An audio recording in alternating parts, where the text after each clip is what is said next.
What's up, guys, and welcome back to the Tim Sports Talk. And today, we got the first guy that ever asked me to come on his podcast. We got him on my podcast now of Nati from the DMVSportsZone. How you doing today, Nati? I'm doing well, bro. I'm doing well. Appreciate you for having me on. Absolutely. Thanks for coming on. And congratulations for graduating your bachelor's, right? Is that Yes. undergrad? Yes. Nice. Yes. Congrats. What's next? Tell the people what's next. So gonna wait it out a little bit this summer, but starting the fall I'll be attending law school. So going right back into school. Another 3 years, but yeah. That'll be fun. Fourth and inches in the house. What's up, man? RSO, the Roger Smith offense is here. We know what offense that is. What's up, everybody? Just know. How's it going? But yeah, we got a packed show. We should have a lot of fun. But congrats on having Louis T and Ed Oliver on the channel last night. That was a fun podcast. I know you got a lot of views on that one. How did that go for you? No, that was super fun. It usually takes a while to get those two guys on the channel, but eventually we set a date for April 4th, and I liked it. They even went a little bit over what we expected, but I appreciated their time, and it was a great fun stream. Like a lot of comments rolling in, so I had to try to get into every single one of those questions. But no, I really appreciated their time, and I appreciate you and everybody else who watched it. Absolutely. It was fun. I did watch a big chunk of it. I don't know if I watched the entire hour and a half or so, but it was good content. I think I watched like an hour of it. So it was definitely a fun conversation. Maybe I actually watched more than that, to be honest. But anyway, cool. How's everybody else at the DMV Sports Zone? They're doing well. They're doing well. Abdullah, Evan, and Noah, they got some more great content. We all got some more great content, of course, in our community coming up before this draft, but they're doing well, and I appreciate the question. Yeah, I love Evan's weekly. I want him to keep doing that. I think he does a good job with like short, concise, but gives you good information about all the local teams is what I meant to say. I think Evan does a really good job. If you haven't subscribed to DMV Sports Zone, go do it. Yeah, they do some good stuff, and Nati in particular gets some big names on the podcast. What's your favorite person that you've had on there that's like maybe somebody that's not YouTube seen? Who was your favorite guy to talk to in that sense? Yeah, it's still John Keim. That has been and continues to be my favorite reporter. And I mean that took like 6 or 7 months to get through, because like every single time we had a date, John had to like push it back because of whatever reason, but we eventually got it done. And I believe it was like a 35 minute interview from like early last year. So it was a while back, but got to ask him some questions that, I've always wondered about from reading his articles and just appreciating his work over the years. I set you up to say me, but you too. For sure. No, John Keim's a great get. That is, it was a good conversation. I did watch that one as well. All right, before we get into some Washington discussions, first of all, the NCAA tournament ended last night. Kansas Jayhawks outlast the just absolute gutsy UNC team, going with a 6-man rotation. They find a way to squeak by with a 3-point win. Did you watch the game, and how'd you enjoy it? Yeah, I watched it. I didn't watch all of it, but I watched part of it, and I saw that at halftime UNC was up by 15, and I went directly to Twitter and saw that a lot of people thought it was over. There were a lot of Kansas fans that, were down and out. A lot of UNC fans that thought it was done for. But man, Kansas is a scrappy team. I know they were a 1 seed, and some people predicted that they would win it all even before the tournament. But it feels like they've been going a little under the radar, right? With teams like Duke and obviously Coach K's final run. UNC coming out of nowhere, being the 8th seed. And, you had the Cinderella, St. Peter's as well. You had all these other teams. But Kansas, they stuck true to their level of play. I mean, Bill Self, one of the greatest coaches of all time, definitely the greatest coach in Kansas basketball history at this point. And they won their first championship since 2008, I believe. And it was a thriller, man. It was a thriller. It really was. And to be fair to the UNC fans thinking it was over, they were 21-0 when leading at halftime this season. So having a 15-point lead, you got to feel pretty good. when you're a UNC fan at that point. But I agree with you. I was saying that Kansas is the deeper team, so UNC basically needed that lead because you knew they were going to get tired, and then things were going to wear down towards the end, and then it was going to be who got the last shot, and it ended up being Kansas. Here's a random question. I don't know how good of an answer you have at this moment, not knowing exactly where the teams are going to be. But which DMV sports team should make the biggest impact next year? Which one has the best chance of maybe making a deep run, if any? We're talking about college, right? Yeah, in the tournament, in the NCAA tournament. Man, I would like to say Georgetown because that's my number one team. I mean, I hold Georgetown close to my heart. But man, they were pathetic last year. Or this year, I think they were 6-23, right? 6-24. Yeah. Yep. And reportedly, Ewing is going to be back next year, even after the dud of a season that he had. I'll say because of pedigree alone, I'll say UVA because I know they definitely had a dud year, and they haven't really been. Obviously, they haven't been to the heights of the 2019 season when they won it all. But I feel like UVA, I think they'll be back. They have a great coach, obviously, as well. And, again, the pedigree is there. But, you can't forget teams like VT, right? Won the ACC tournament, right? You beat out the likes of Duke, UNC, all these great teams that were showing up in the tournament and the bigger tournament and made runs. And VT beat all of them. And you can't forget about them. Can't forget about University of Maryland as well, but I would say UVA just because of the pedigree that's there. Yeah, we don't know what coach is going to be at Maryland yet, right? Did they hire a coach yet? Yeah, I don't think so, no. Yeah, I don't think I've heard anything either, so we'll see what direction they go there. But cool. All right, let's tap into some NFL here. Before we get to Commanders, though, NFL rule change. And I know you had a lot to say about of course, the 13-second game, as they call it, the Kansas City versus Buffalo. Are you satisfied with the change that they made that allows both quarterbacks to at least get one touch, or I guess you could say offenses get at least one touch in the playoffs of overtime? Yeah, I mean, I think it's better than the rule that we had, last year and in previous years, although it doesn't really affect the regular season, right? From what I've heard, it only affects the postseason. Correct. And obviously, it would have helped in the Chiefs versus Bills match. But I feel like there's also a lot of close matchups in the regular season where there are offenses that are just rolling, defenses that can't contain them, and it pretty much becomes whichever offense is better type of game, right? In terms of who ultimately becomes the winner. So I think it's an improvement from last year and in previous years, but I would have liked at least some changes to the regular season as well. I get the argument that it's the NFL, it's football. We can't have these teams, these players playing 4-hour games every single week. That's just not possible. It's not basketball. It's not baseball. I get that. At the same time, it is a relatively short season, and I think teams would, at least defensive coaches would probably like the opportunity to maybe have, one possession at least for both teams in the regular season as well. I don't know if you disagree with that, Tim, though. I don't hate the idea. I don't really have a preference here. My thing is it didn't address the issue. The issue is the coin toss.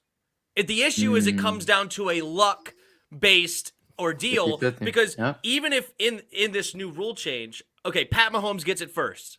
Josh Allen gets a chance to respond. But if they both score a touchdown, now Kansas City can end it with a field goal. Yeah. So it still gives the winner of the coin toss still an advantage. So yes, okay, they addressed what the people were complaining about. Oh, Josh Allen didn't get a chance. But the actual real issue underneath is that it's a luck-based system, and you're screwed no matter what if you lose the coin toss. And I was talking to a buddy, and he was like, well, at least other things could happen, blah, blah, blah. It's like, okay, all right, you extended the game. But whoever gets the ball first is still at an advantage over the team that gets the ball second.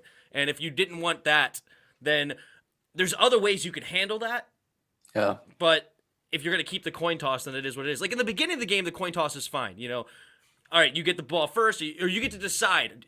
Because there's not even necessarily a true advantage, right? I prefer to defer, but some people like to get the ball first and give Pat Mahomes the first shot opportunity to let's get a lead, right? But I don't know. It's to me, it doesn't address the true problem. And if you wanted to make it into regular season, that's fine. But not only do the players are going to be putting their bodies through more, but it's also a scheduling thing, right? Like if you had 1 o'clock games and then all of a sudden it goes until 5 o'clock, and now the next game you're not seeing until 45 minutes after kickoff or whatever, if they start at 4:15 or 4:20 or whatever, you're not going to get there to the next game until 45 minutes after kickoff, and that's kind of ridiculous, right? And then you're sending people away, and it kind of messes up the whole TV nonsense. Like, even when it goes into overtime now, there's still a little bit of run over, but it might be 5 minutes of game time or something like that, not something crazy. But anyway, there's a lot that could go on to there, but I agree with you that I don't know if it really addresses the problem. It's a problem. It's only a small fix that eventually is going to be needed fixed again. They duct taped it. We'll see how it works. That's fair. That's a fair take, Tim. Yep. All right. Cool. Now let's head into our Washington Commanders. But before we do, actually, what's up with everybody in the chat? Fight for Old DC's here. Uptown Dre, Roger Smith. I know that somebody was mentioning OJ Turner said, my guy Tim, what about Christian Watson to the Commanders? We're definitely going to get into draft talk towards the end. So Christian Watson, it's an interesting guy. I'll give you my thoughts later, and also we'll get Nati's thoughts. There's going to be some advantage regardless. It is what it is. Well, if you get rid of the coin toss, and how you could do that, I guess I should mention that, because I just say it as if it's a given, and some people may not know. I think that the overtime should just be an extension of the fourth quarter. So if you had the ball, you get the ball at overtime. And the game just continues. And then it's like, all right, yeah, technically the team that got the ball first has the advantage, but I earned the ball. I got the ball from the other team. If the other team sends it into overtime with the game-winning field goal, kick it off to the other team. If you want the ball first, don't be behind going into overtime, right? And then it comes into, what did you actually do on the field? Not, all right, we're in overtime, let's pray that we win the coin toss and see what happens. And it goes from there. And then also they may give some teams like, crap, I don't want to go into overtime. So do I want to take the field goal here? Or do I want to do a Hail Mary and just give a one chance from the 38-yard line, and it's now a 46-yard field goal where maybe it's a little bit of question, and I'll take my deep shot. Screw it. Most people would probably send it to overtime, but it's still a question mark of, if I send it to overtime, I'm giving the other team the ball. Yeah. So I don't know. There's other things to go, but now it takes the coin toss out of it. So that's what I would say. Yeah, the 50-50 proposition. Yeah, exactly. All right, Commanders. You digging the name yet? I mean, I'm getting used to it a little bit. I feel like I won't totally get used to it until they actually start playing on the field and we start talking about them in the regular season. And, but seeing Commanders versus Cowboys, like I think there was a tweet out there that said that could be a potential matchup on Thanksgiving once again, and saying that was kind of weird. And seeing the national media folks always roll their eyes whenever they say Commanders, or right before they say it, kind of is frustrating. But I think I'm getting used to it a little bit Tim. Fair enough. Yeah, you know how me and you disagreed on what the name was, and we won't get into that. But I said if it wasn't that name, then I was going to be whatever. I wanted the old name, of course, but it is what it is, and I'm living with it as well. And it is what it is. We're the Commanders now. There's nothing we can do to change it, and we're going to continue to move. But even with an ownership change, I don't think there's anything we can do to change it. Speaking of ownership, do you think this Washington was holding back money thing is real? Do you really think that this has actually happened, or do you think somebody's just talking crap, like basically hitting the low-hanging fruit of, you could basically accuse Dan Snyder of anything, and there's a large portion of the population that's going to just believe it? Like, yup, he probably did it. So do you think this is real? Because I got to imagine there's a lot of checks and balances. Yeah. Like, do you literally just send a piece of paper, send an email of, all right, here's the revenue, and it is what I say. There's no double checking this. And if it was so low, wouldn't you say, okay, why am I getting this amount of money from Jacksonville, but not Washington? I don't know. Like, there's that. So do you think this is actually a real thing, or is it a conspiracy theory against Dan Snyder? I think there might be some truth to it. I trust the reporting that's going on with the NFL or on the NFL. But I will say I think there definitely needs to be more evidence. There's a lot of talk on Twitter, of course, about how this is instantly going to be the death knell for Dan Snyder. He's going to be forced out. I mean, it's too much. He can no longer be the owner of the Washington Commanders. I think there definitely needs to be more evidence of all this, reported withholding of ticket revenue for opposing teams. But so I think I'm sort of taking a wait and see approach when it comes to whether this might be it for Dan Snyder. Mm-hmm. But it wouldn't be beneath him. Like I think that just fits perfectly what he's done in the past, who he's reportedly been. I can't even. I know this is straying a little bit off topic, but I can never. This is a small story, but I feel like this is perfectly emblematic of who Dan Snyder is as a person. I don't know if you remember, Tim, but there was a report out there that I think this was a firsthand account where there was this woman who basically dropped off her kid at Dan Snyder's house to play with Dan Snyder's kids. This was like years back. Mm-hmm. And when she was going to Dan Snyder's house to pick up her kid after the play date, she was like, "Thank you, Dan. This was a great time. The kids had a great time. We appreciate it." And Dan Snyder instantly said in response, "It's Mr. Snyder." And that told me everything I needed to know about him and who he is as a person. And then obviously you add in all the sexual harassment stuff and the losing and everything that, it just adds to the legacy. I don't know if legacy is the right word. Tragedy. The tragic story. Yeah, exactly. The tragedy that is Dan Snyder and his tenure here in DC. Absolutely. And don't get me wrong. I don't say this in defense of Snyder. Like, if this is the straw that breaks the camel's back, I'm happy. Even if it is fake. Whatever gets him out. I don't care if it's fake and if it gets him out, I'm happy. Yeah. And I'm just thinking, like, I feel like there's got to be some checks and balances here that if it's happening for years, eventually they're going to catch on. It's not going to be just all of a sudden it's leaked out of some random situation. Like, I don't know. I just, maybe it's not. Maybe I'm completely way off. And you know what's funny, Tim? With us being in DC, obviously, very political town, very polarized town, and people believe different things about different issues. But the funny thing is, though, with Dan Snyder, everybody from all angles is frustrated with this guy. You got the people who are mad about the name change and how Dan Snyder said 9 years ago now that I will never change the name, and he ultimately changed. Capitalize never. Exactly. And you got people mad about that. You got people mad about the sexual harassment stuff. You got people mad about the losing. They're coming from all angles. Like, obviously, the NFL as well, potentially opposing teams now with all these reports about Dan Snyder withholding team revenues or ticket revenues. So, I don't know, man. The momentum is mounting. The pressure is mounting, I should say, for Dan Snyder to ultimately be forced out. But I don't know. This man has survived everything. It feels like he has like 9 or 10 lives, bro. What's the chances he's actually a great human being and this is all conspiracy theory that Jeff Bezos is trying to force him out to buy the team? Well, with the Washington Post, he owns the Washington Post, so the connection there.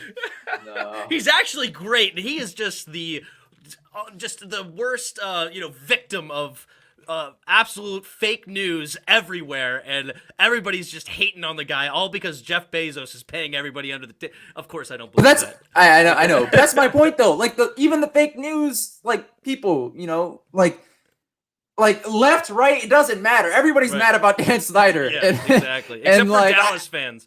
Except for Dallas fans. Yeah. except for NFC East fans, right? Yeah. Giants fans, Eagles fans, they're probably ecstatic that he's still the owner of this franchise. But man, I don't know. Has there been a year of no new Snyder scandals? I don't know. I don't remember. I feel like there's always something coming out. It's whether it's even as simple as the RG3 nonsense or player this or do that, spending so much money on the Bruce Allen nonsense or spending so much money on Albert. There's always something that he's doing, whether it's on the field or off the field. But go ahead. What were you going to say? Wasn't there even a story at the beginning of COVID of how season ticket holders wanted to get like refunds on like ticket sales and stuff, and Dan Snyder wouldn't give wouldn't give them the refunds or something. I don't know. There's a Yeah, story I'm pretty like that sure. No, I don't think my dad and my aunt and them, they have season tickets, and I don't think they got refunds. I think I think it did go till next year. So I don't think they had to pay the next year, but yeah, no, refunds were not an option. I think it went to the next season. So yeah, that's cancel the games and still don't gift your money back. That sounds like a great plan. I wish I had that business model. That that would be good, right? Yeah.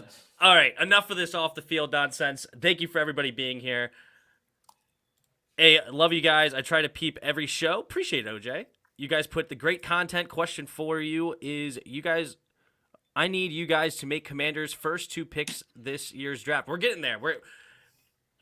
Everybody's getting ahead of it because it's draft season, and I get it. I understand. We're gonna get to the draft, no doubt about it.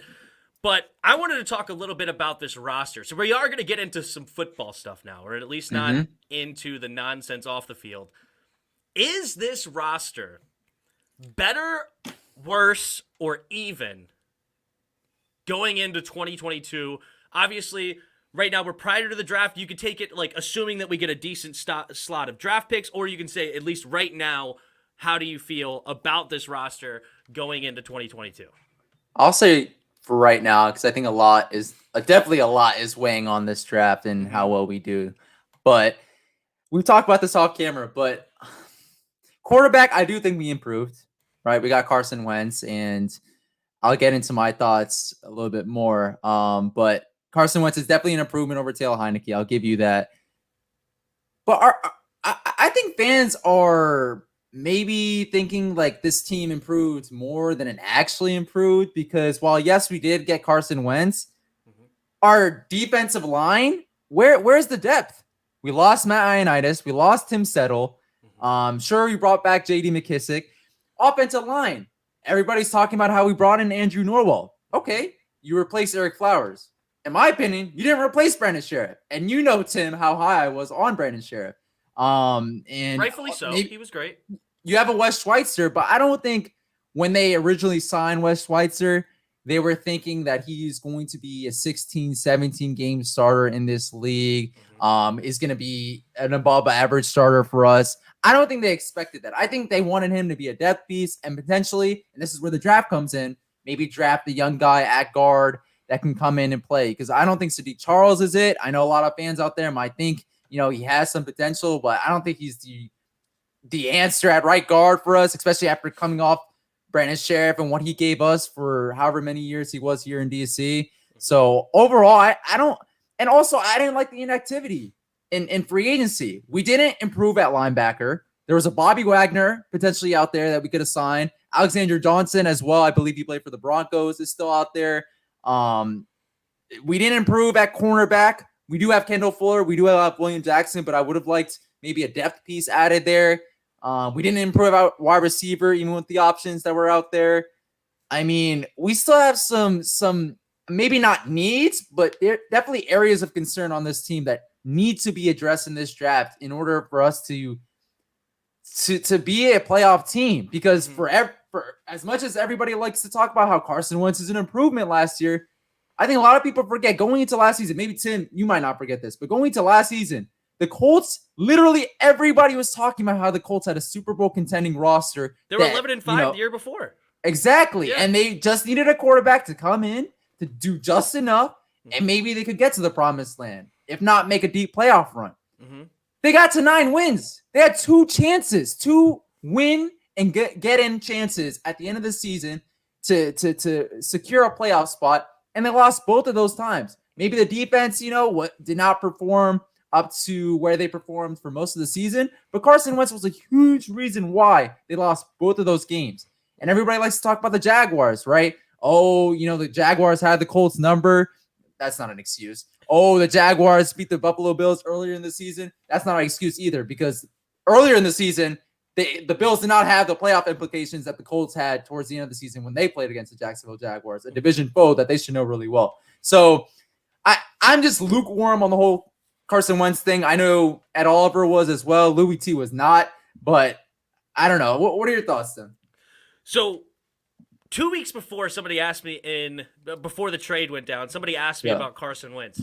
And I actually said at that time when I thought about it, I thought it was the best case scenario for the Washington football team. Now, did we trade a little bit more than I wanted to? Yes. I did not want to give up a second-round pick. Most likely it's going to be a second-round pick next year. I didn't want that. But, and even if I did give rid of a second-round pick, it wouldn't have been a second and a third. It would maybe have been a second and a seventh or something like that, Yeah. second and a sixth, something later. But we did not sell the farm, right? We were able to keep most of our draft picks, especially our first-round pick, and this year our second-round pick, which I think is really big. Yeah. We're getting a guy on...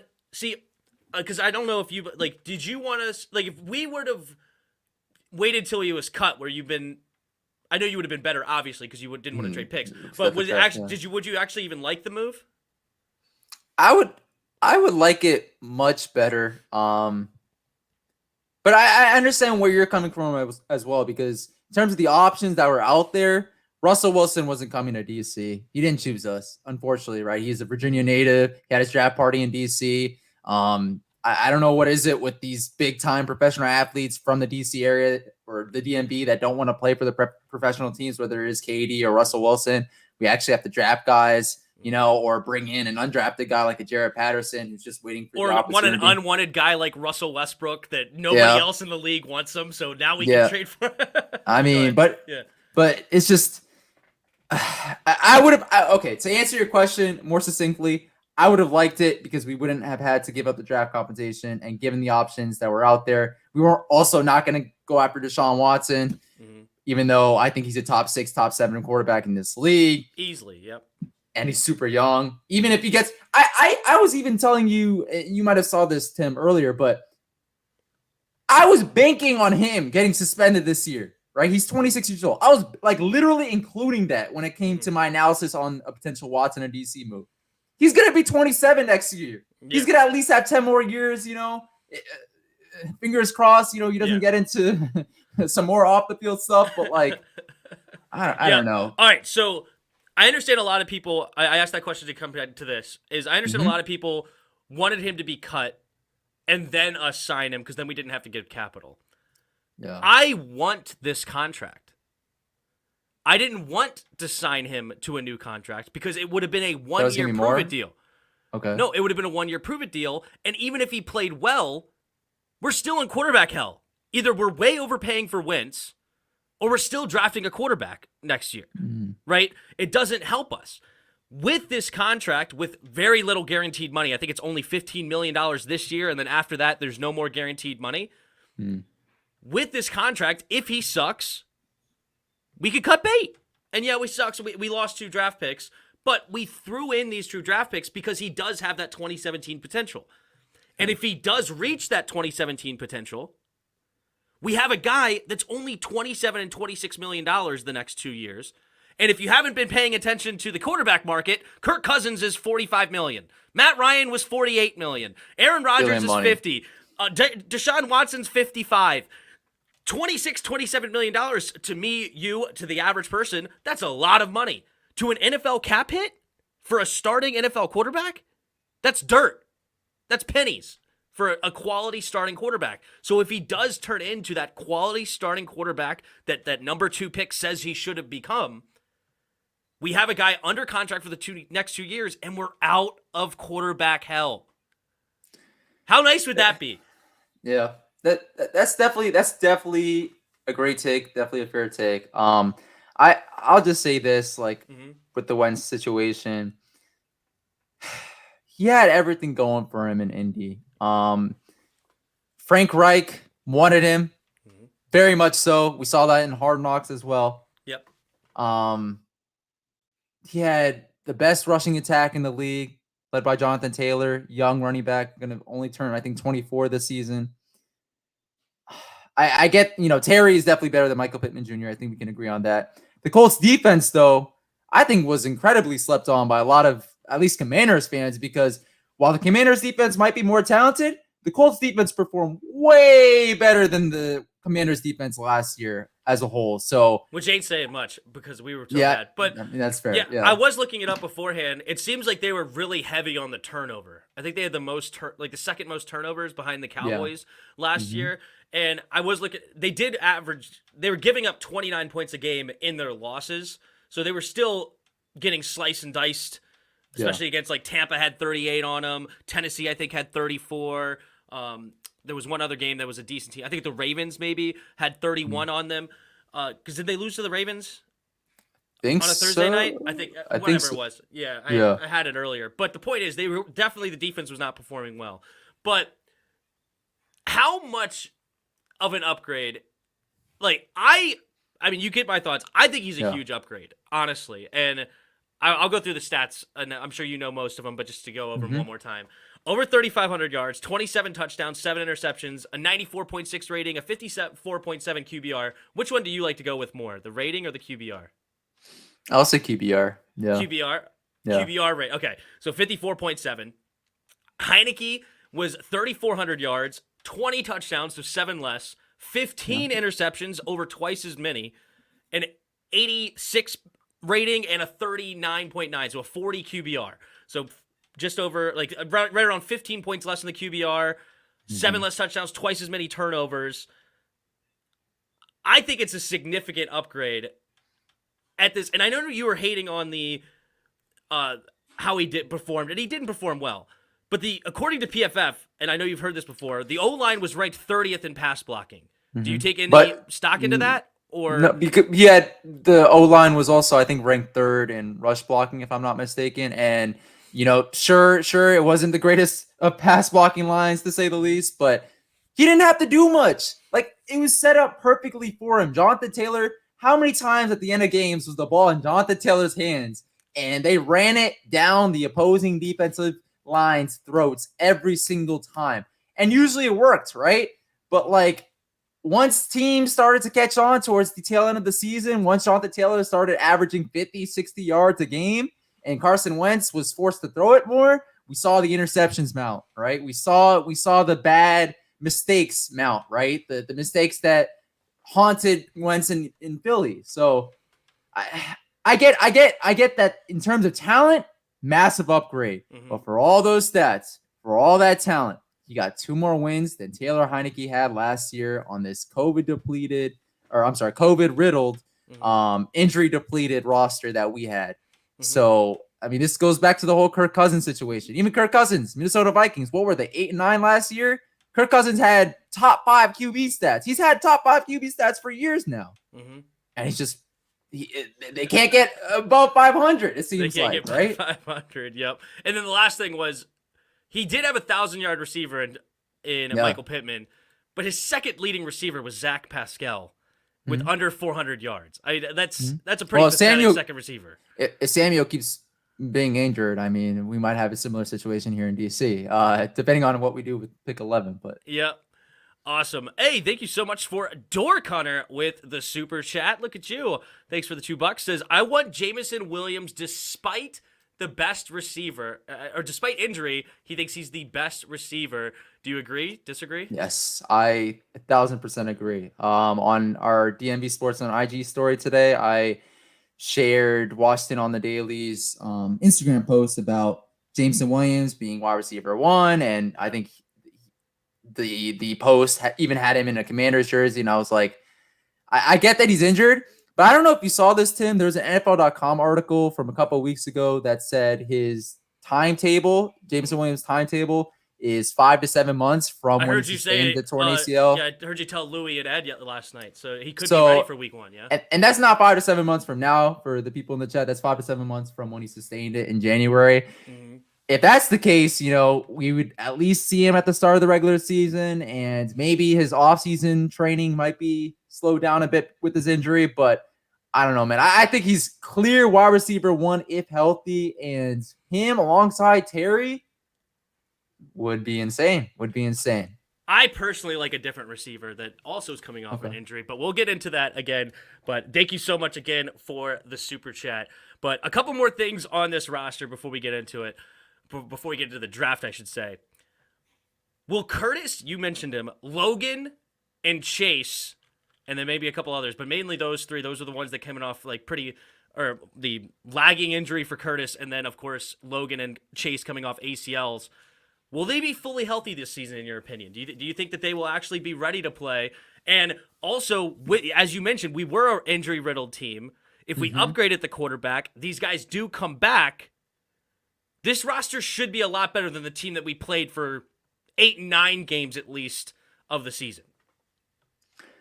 That's fair. I mean, one could also say that the Colts roster might be better with, their injuries and stuff and COVID situation that they had last year. But that's the Colts, right? We're talking about the Commanders. I'll say this. In terms of answering your question, the whole season, I don't know. Especially Curtis Samuel, man. But then again, he didn't have a super long injury history before last season, if I'm not mistaken, right? So I'm not going to consider him injury prone or anything. I think he'll be ready come week 1, and I think he'll be ready to go based off of his training videos and stuff that he's shared online. In terms of Chase, I know this is drifting a little bit off of your question, but this is going to be a big year for Chase, man. This is year 3, a year off of a 9-game stretch where he had 1.5 sacks through 9 games. Everybody loves talking about. You don't like that? Everybody loves talking about how, Chase Young, second year was hampered with injuries, and that's the reason why his production tailed off. No, we saw him. You live streamed, the games and stuff, right? And chatted with everyone. 1.5 sacks through 9 games as an edge rusher in the NFL. Number 2 overall picks only behind Joe Burrow. Right? Like, that's unacceptable. So this is going to be a big season for him. He has to be healthy. Like, he's the X factor. Everybody loves talking about how Wentz, with him being brought over, him being the new quarterback in town, he's the X factor on this team. Sure, right? Given the position. But I really think the biggest X factor is Chase Young. If he's injury, if he could at least bring us, a tick above what he brought us during his rookie season, I think we can get to the 9 to 10 to 11 win mark, that's needed for us to get into the playoffs next year. Do you give Chase Young a pass with his ACL? No. Heck no. No. Did you see Nick Bosa? The guy that Chase Young going into the draft was reportedly better than, know? Like, no. I'm not giving him a pass. I'm giving him a pass in the sense that I think, the beginning of the season might start off slow for him. Right, he might not have the sacks, he might not have the tackles for loss, he might not have the pressures. But in terms of the full season, if by the end of the 2022 season he does not have at least 9.5 sacks, does not force a lot of pressures, is not a force to be reckoned with on this defense, I'm not giving him no pass. No, sir. No, sir. No, I 100% agree. This is the number 2 pick overall. This is not a 3rd-round pick. This is not a 4th-round pick or an undrafted guy. This is the guy we tanked for. Yeah, this is the guy we tanked for. Yeah. We worked really hard on that. We had to practice and make sure we lost games because we're so good. We usually win without trying. No, Chase Young disappointed me last year. He disappointed everybody, of course. Yes. That's not a hot take. And he did, I think, make me drop my only F-bomb during my live streams. I don't really like to curse, but he upset me. I think it was against the Giants week 2. He got punked by a tight end. Punked, put on his butt, and then he didn't get up. And Daniel Jones ran right where he was supposed to be and ran for a first down. It's like, dude, it's 3rd down. I don't care. Okay, you got blindside hit, right? Get up and go after it. Don't be lazy and sit on the ground for another half second to a second. Get your butt up quick and make a play. But yeah, I 100% agree with you. I'm not giving him any passes. Curtis, I am giving a pass for this year because I think that groin injury, which most people do now, was obviously way more serious than we gave it credit for. And then we were forcing him back too soon. I think with the full off season, because I think he tore it, didn't he tear it right in the beginning of September or something like that? It was pretty right before the season. Yeah. I thought when we brought him back too soon, then he hurt it again. He had the injury before the season though, right? Curtis, remember? I'm sorry, did I say September? I meant August. It was preseason, right? Or maybe it was even. Or maybe it was June. Early. I think it was. Yeah. Was it June? Was it practice? June. Yeah. It was definitely before the season. Sorry, I didn't mean September because that would have been during the season. But yes, prior to the season. And then I think we brought him back too soon. Tried to force him in, and then he retweaked it, and then he's not can never really get it together. But muscle tears and muscle pulls and muscle situations like that, time heals it. So if he actually has a full off season, and he's still young enough, what is he, 26 years old, something like that? He's not, maybe 27. 20. So Yeah. somewhere in there. Yeah, I think he'll definitely come back. So I'm giving him a pass for this season because I agree with you. I don't think he's necessarily injury prone yet. I don't think he can get that tag. But the only guy that you didn't mention was Logan. I know there's been some other problems, and thank you again for Dory going to the super chat. Right after I get this answer from him, I'm coming to you. So go ahead. Yeah, on Logan Thomas, I don't know. I've heard talks that he might not even be ready until October, maybe, with him sustaining that torn ACL. I think it was in December, if I'm not mistaken, right, against the Raiders, on a dirty hit by Ngakwe, but we won't get to that. But no, I mean, you probably heard what Louis T said yesterday. He thought that fans, are overrate Logan Thomas a little bit because he did have that one great year for us, but outside of that, he hasn't put up that many stats. I think he'll be solid for us. I think he'll come back by October, but I think we're going to have to rely a lot on John Bates early in the season, maybe the first month of the season, and maybe even a guy that we draft at tight end, right? I was about to say next month, later on this month, right? So I don't know if he'll be ready at the start of the season, but I think he'll be a solid piece for us on this offense and a solid weapon for Carson Wentz. You happy with John Bates? Doorgutter's not, of him at tight end 1, until we get Logan back. Is that something that you're okay with? No, not a tight end 1. I definitely think a Trey McBride, as expert JK said in the comments, or potentially a piece. Yeah, potentially a piece at any point in the draft would be nice to pair with John Bates, because I don't think John Bates, is. I think I like him. He's a great blocker. He showed some things. He had soft hands last season. Was a very capable catcher. But in terms of tight end 1 right now, I don't know. I think we definitely need to add to the position. And that gets to my frustration on our lack of activity in this offseason period to date. So, yep. Doorgutter, thank you again so much for the super chat. Really appreciate the $5. Says, draft all offense in this draft. So much draft capital spent on that D. They need to show up finally like Bates, or he likes Bates, but we need another tight end 1. Logan getting old. Fair point. I definitely have some thoughts on the tight end position when we get into the draft of, do I want one this year or do I not? We'll definitely get into that one for sure. But yeah, we'll get to that. I agree. I don't like John Bates as number 1 either. I was kind of sad we didn't bring in Ricky Seals-Jones again. I don't know how much he was going to cost. Did he go to how much did he end up costing? So. Not that much. Yeah, I was surprised. Maybe he didn't want to be here, but we brought him in. We used him quite effectively. He was big on third downs for us in a lot of situations. I thought he stepped in beautifully for an injured Logan Thomas. He knows the offense. I don't think it's a whole lot of cap space that we would have spent on him. I wish we brought him back and run it back with that tight end room. I thought that tight end room was not the problem last year. Let's put it that way. If we're looking at the roster, I don't think the tight end room was the issue at all. So, Ricky Seals-Jones was doing his best Vernon Davis impression last year. Yeah, with getting older and maybe not the most efficient, but I thought he was fine. And if we had to go with Ricky Seals-Jones and John Bates for a month of the season until Logan came back, I would have been okay with that. But we didn't, and we are currently, if Logan doesn't play, right now sitting with 2 tight ends, John Bates and Sammis Reyes, and that's it.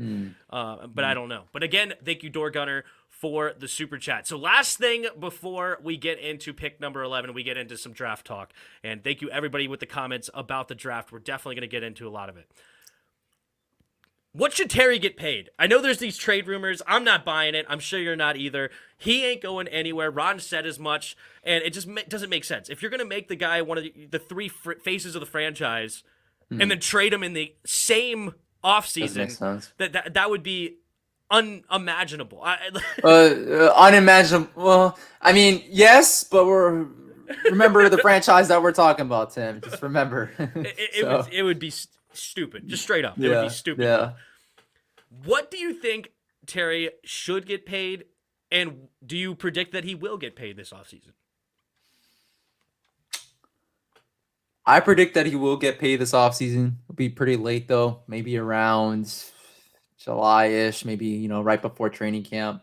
I think they want him here. I think they do. I really do. Ron Rivera has talked about it. I mean, the entire organization has talked about how much they believe in Terry McLaurin. Us fans love him. I mean, he's been our only bright spot during a lot of moments since he's gotten drafted, right, in 2019. And I think he will get paid here. I will say in terms of how much, I believe DJ Moore got paid $21 million per year, if I'm not mistaken, Tim. I think Terry, even though his stats, I would say, are not as great as DJ Moore's over the last 3 seasons, because I believe DJ Moore's had 3 years of 1,100 yards or more per season. I think Terry will probably get a little bit more. So maybe in the 22 to 23 range, like G-Man saying, like Roger Smith is saying. But I wouldn't be surprised if he pushes 25 million. I wouldn't be surprised. I just think, though, when it comes to our salary cap space, when it comes to our situation here in DC, if we could resign him at $23 million a year, well, for the average person, like you said earlier in the stream, for the average person, that's a lot of money. For a wide receiver like him, I think it's really fitting. And also, he's a leader. He's a captain on this team. How often do you see captains that are receivers on teams in the NFL? It's very rare. And he's the full package. He has the speed, the route running. Even though he's only 6 feet tall, his contested catch ability is elite, if not the best in the league right now. You got to give him his money. But I would say in the 22, 23, maybe 24 range, somewhere in that, I would think is very fitting for him. Yeah, you brought up DJ Moore, and it looks like it's like 20 and a half. You're right in the range. It's like because it's 3 years, $61.8 million. So average that out. Somebody else can do the math. 28.6, somewhere in there, or 20.6, not 28.6. But anyway, I don't think DJ Chark's contract should be anything in the negotiations, because if the agent brought to me DJ Chark's contract and like, hey, we got to compare to this, I'm like, I ain't comparing to the stupid Jacksonville Jaguars. You mean Christian Kirk? What'd I say? DJ Chark.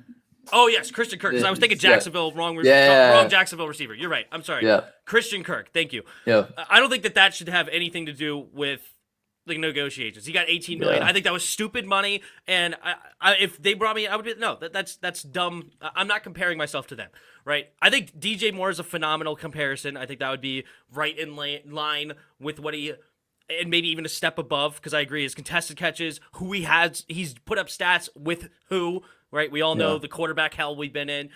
What is he averaging? Like every 4th game, a new quarterback or something crazy like that? Every 3rd and a half game.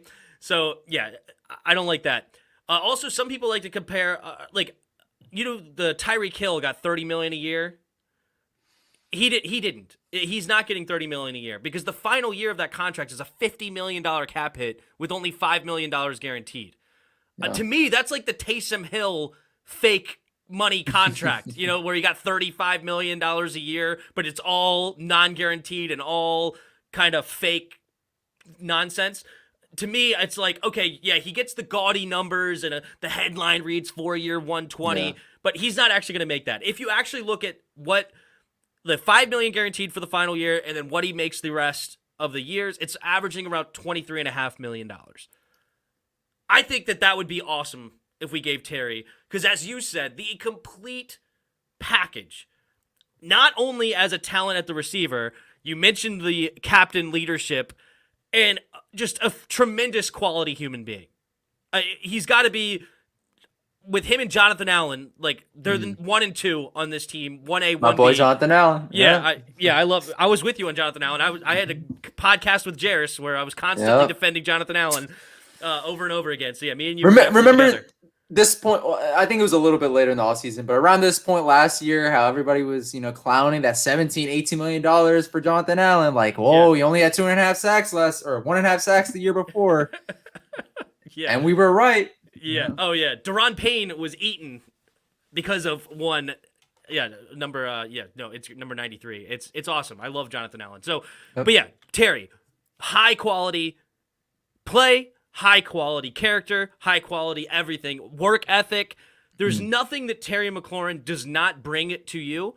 And I think 23, right around Tyreek Hill money, as crazy as it sounds, because if you compare the numbers, Tyreek is on a different stratosphere. Pat Mahomes versus Dwayne Haskins, Taylor Heineke, Pat Mahomes. Do we really need to say any more? I don't mind overpaying a bit for Terry. Yeah, exactly. That's a great point, Dorgunner. That's sums it up perfectly. Even if it is technically an overpay, he's the guy you overpay. Yeah. It's perfect. A homegrown, he's the full package. But I'm glad we agree with that. So yes, you said 22, 23. I'm probably slightly higher, but I'm also one, if we get him for cheaper, God bless. Because some people are like, I know Jarris is big on like defending Terry. If Terry got $19 million a year for 5 years, he would never have to work again after football. Like, he's going to be okay. And I think that's a lot of times what players kind of see short-sighted of they're trying to gouge the team as much. And I don't care about the owners. If you could take all Dan Snyder's money tomorrow, I'm all for it. But it's a cap space league. I want the team to win. In the scope of life, how much different is your life going to be if you got 100 million compared to 125? Is your life really changing? Yeah, not really. Yeah, exactly. It's tough. I will say, though, while we talk about the money, money doesn't always buy you happiness. And we got to be honest with ourselves. Terry's going to have to deal. He's already dealt with a lot being here in D.C. He's going to probably have to deal with a lot more being here in D.C. long term. You got to factor that into the negotiation table, right? When it comes to what sort of price that Terry's seeking, right? Like a $25 million or a $23 million contract here in DC might not be the same as a $23 million contract elsewhere. We got to be honest with ourselves as fans. So we got to factor in, Terry's happiness and how much more we have to pay him here in DC to make him equally happy to a situation, a winning situation that you would probably be elsewhere. We got to think about that as well. Absolutely. All right, cool. I want Terry paid. We all want Terry paid, and I'm hoping he does get paid. Okay, yes. Let's do this thing. So we're ready for the draft. So pick number 11. You're the GM. What are you doing? I'm not asking you to predict. I'm saying you as the GM. What are you doing? Man, I've gone all over the place with the pick since the regular season ended, but I don't know. I didn't even think this was feasible at the start of the offseason, but Kyle Hamilton at pick 11 here in DC. Whoo, I know you ran a 4.7 40-yard time, but I mean, we're talking about total package at receiver with Terry. I think Kyle Hamilton is a total package at safety, 6'4", 220. I mean, you can use him as in sort of an Isaiah Simmons type of role, but not necessarily. He could just play flat out safety and give you solid production there. Again, I didn't think it was feasible early on in the offseason. I thought for sure he was getting picked top 5, top 6, top 7, but I've seen a lot more mock drafts have him falling to pick 11. And if he's there at 11, he has to be my pick. But if we don't go with Kyle Hamilton at 11, I'm a Derek Stingley fan. Okay. I know he's gotten 2 years of inconsistencies, although a lot of those inconsistencies were derived from injuries that he sustained over the last couple of years. But even before the whole Fred Smoot thing saying, oh, he's going to be the next Champ Bailey, I was high on Derek Stingley before then because he had 6 interceptions in his freshman year of college on the LSU championship winning team. He was as pivotal on that LSU defense to win the championship as guys like Justin Jefferson, Jamar Chase were on that offense. Like, I think a lot of people are sleeping on him. I also read a Bleacher Report article, I think it was going into his freshman season, talking about how Derek Stingley is probably the best cornerback prospect that has come out in a long, long time. He was a true, I know we hate using this term, especially with Chase Young here, a generational guy at cornerback. And I think he provides all the tools. He has great speed, great ball skills. And, there's a lot of truth in that Champ Bailey comparison, in my opinion. And he would be a great fit here in DC. But outside of that, also we have the receivers, right? Jameson Williams is still my number 1 guy. Okay. If not him, Chris Olave, Garrett Wilson. I'm not a huge Drake London fan. I like Rio. Robinson, a friend of ours, worry a little bit about the separation issues, especially with the types of receivers that we brought in the past, especially one Josh Doxson. But yeah, that's how I view things. Kyle Hamilton is definitely my number one. Derek Stingley is my number two. But if we're talking receivers, which I know everyone wants, Jameson Williams is my number one receiver. So you would take him with the injury concerns at 11, Jameson Williams? Yes, I would. Even though he would not be my number one. Kyle Hamilton, again, will be my number one. No. I understand. Because everybody in the fan base thinks that we're going receiver now. Like, it's Chris Olave or nothing at this point, right? But Jameson Williams, if we had to go receiver, if you said, all right, Ron said, I don't care, we're going receiver, but your guy would be Jameson Williams, even with the injury, over Olave, over Garrett Wilson, and the rest. Yeah, I'm, in my opinion, Jameson Williams, when healthy, is clearly better than any receiver in this draft. And I get it, he isn't fully healthy right now, but I bank on him being fully healthy by the start of the regular season. If not fully healthy, then healthy enough to give us solid production, and then he'll probably get more healthy as the season goes along, and will show us the real deal that he is. So I'm sorry, Tim. This might be a little controversial, but Jameson Williams at 11, I would like it. The ideal thing, though, would be if we trade down maybe a couple of picks, maybe get him middle first round, maybe in the 17 to 20 range, the first round, maybe something like that. That would be the ideal situation. But if it comes down to it, I'm sorry, guys. I'm picking Jameson Williams at 11. He is elite. He would have probably won Bama the championship over Georgia if he still played in that game, man. Like, even I have Georgia fans telling me that. Okay, fair enough. And obviously he had tremendous numbers there at Alabama. I have another favorite receiver that nobody's really talking about, and he's not gonna go most likely in the top 20. He could be a late first, though. Okay. And that's George Pickens. I am a huge fan of George Pickens. You watch his highlight tape, he has double moves, triple moves sometimes with out routes, getting guys to spin. He has great route running. What I like over him, over guys like Olave, Wilson, Williams, is he's also a 6'3" body, just over 200 pounds. So he's got that size. He ran a 4.4 flat. He's got speed. He's got tremendous hands. Diving for it, contested catches, doesn't matter. The guy will catch basically anything that comes his way. To me, somebody said in the comments, and I love the comparison, AJ Green could be a potential great comparison for this dude who's another Georgia wide receiver. Yeah, I was about to say, exactly. Yeah. So I think it's a very interesting comparison there. I personally believe he's the number one receiver in this draft. And I know that's a hot take. Nobody else agrees. Nobody on the planet agrees. I like it, though. But that's the guy I'm gunning for. And I also have a huge bias. Everybody in my channel knows. I have a huge bias against receivers in the first round. I hate them. I don't care.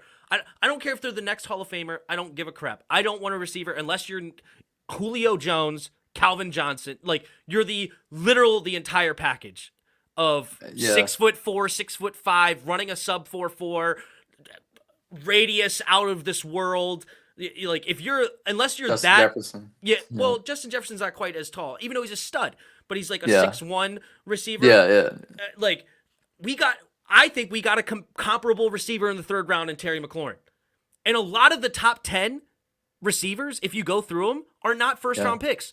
Devontae Adams, Tyreek Hill, Cooper Kupp, Michael Thomas is probably not top 10 anymore, but still, he was up there before last year. The list could go Adam Thielen, Stephon Diggs. The list could go on, Allen Robinson, on and on and on and on. A lot of the top guys.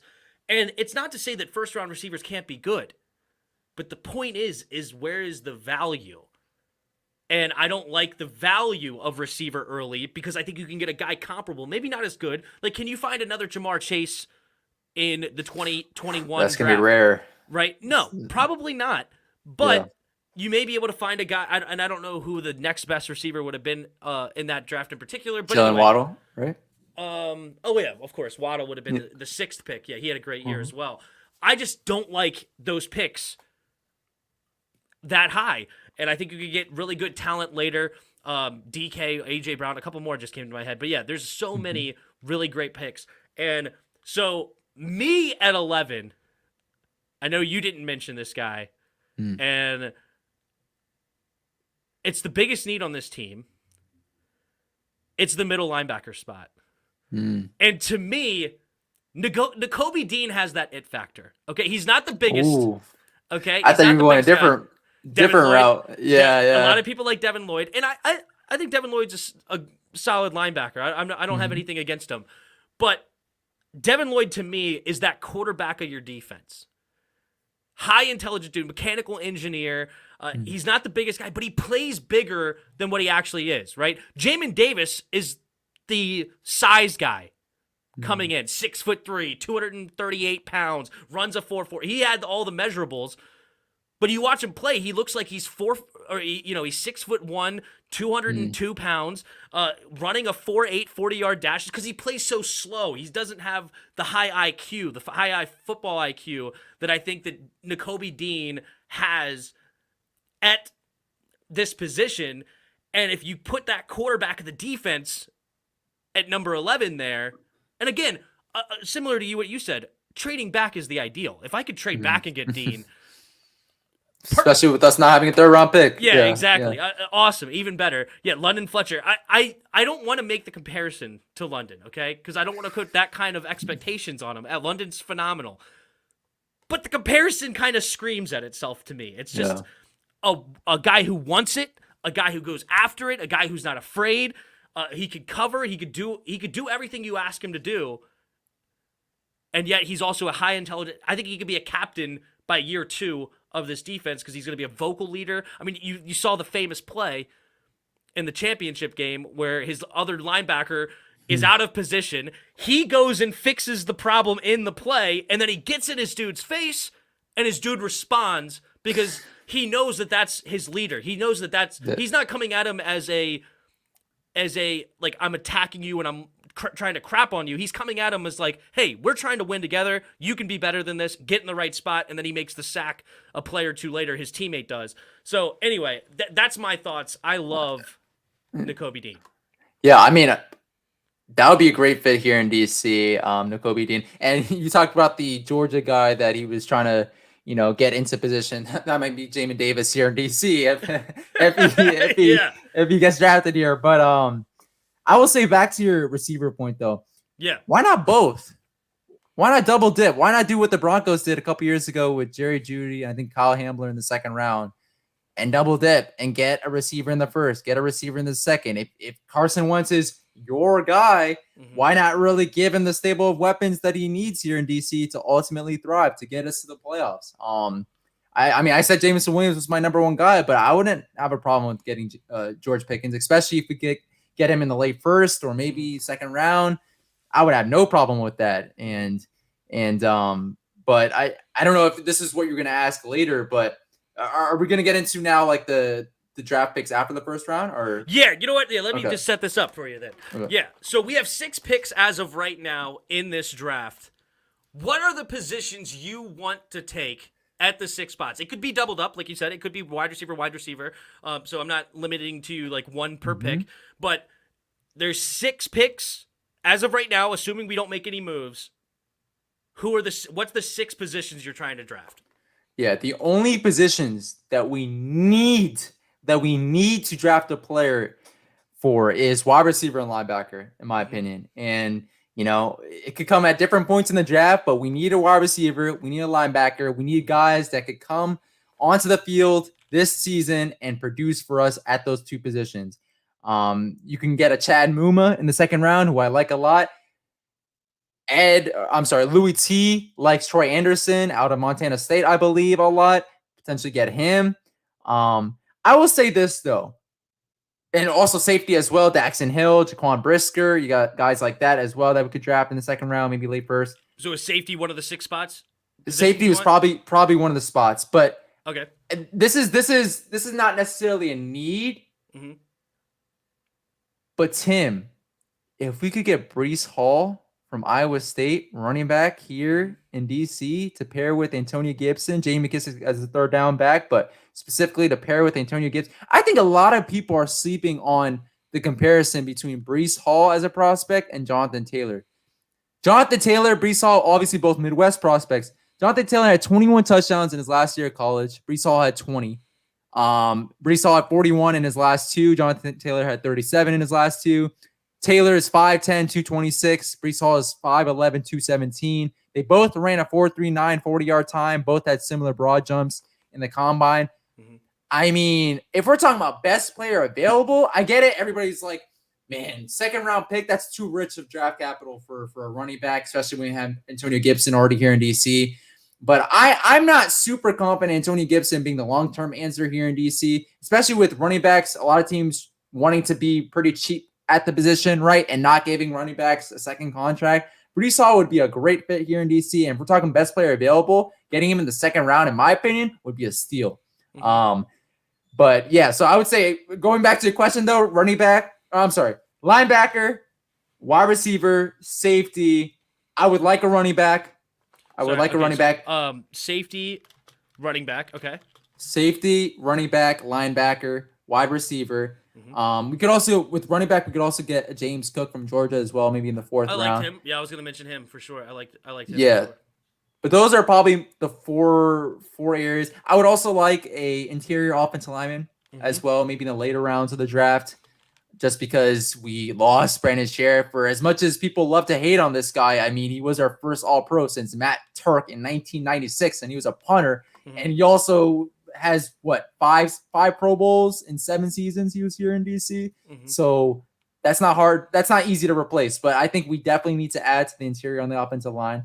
So I think that's 5 positions, Tim, 5 or 6. You got one more. And one more. So one more, I would say probably an interior defensive lineman, because we lost Matt Ioannidis, we lost Tim Settle, talked about that earlier, and I think maybe not even just interior defensive lineman, maybe defensive lineman, period. It could be an edge guy as well, because I liked what Shaka Toney showed us last year. Mm-hmm. James Smith-Williams is still there on this team, but I mean, usually we dedicate 7th round draft capital for defensive linemen, maybe 5th, 6th, 7th round draft capital. So I think maybe drafting a guy in those rounds later on this month might be nice, especially with, again, the loss of Tim Settle, the loss of Matt Ioannidis, the lack of depth that we have at defensive end that we've been talking about for 2 off seasons now. Mm-hmm.